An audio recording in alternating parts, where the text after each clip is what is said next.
peut-être un tout petit point, c'est que nous avons abordé certaines dispositions transitoires du futur projet de réforme de statut, mais vous avez vu que beaucoup de points, et notamment des axes fondamentaux, dont notamment la question des rémunérations, ne font pas l'objet de dispositions transitoires complètes, en tout cas complètes. Je vous avoue que c'est une question quand je me suis posé, puis je me suis réveillé un petit peu ma mémoire, et je me suis souvenu que la situation était à peu près identique en 2004 sur certains points,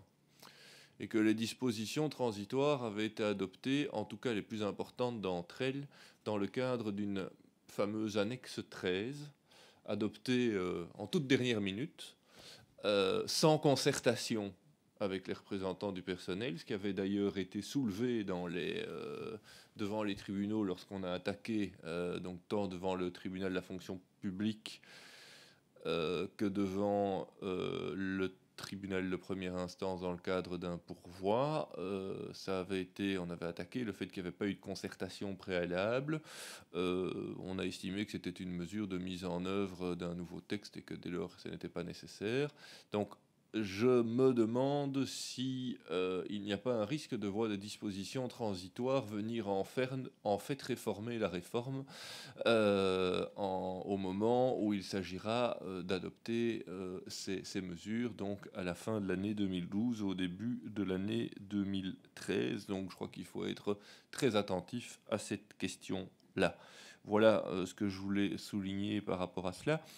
Vous voyez que le texte qui se prépare est évidemment un texte qui va très clairement, ça a été dit par Stéphanie Agreco, qui va très clairement dans le sens d'une réduction du train de vie des institutions européennes, et quand ils réduisent le train de vie, ils commencent par réduire le portefeuille de leurs fonctionnaires. La question qui se pose, mais elle est plus politique, c'est une question donc de l'attractivité de la fonction publique européenne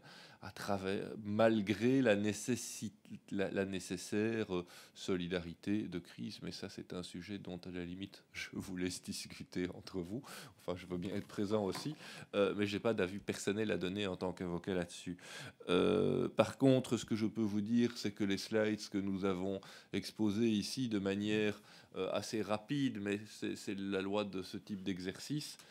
sont à la disposition de ceux d'entre vous qui souhaitent en obtenir une copie, une copie ou par mail, et que Renouveau Démocratie se fera un plaisir de vous l'envoyer, qu'il va de soi que si vous avez une question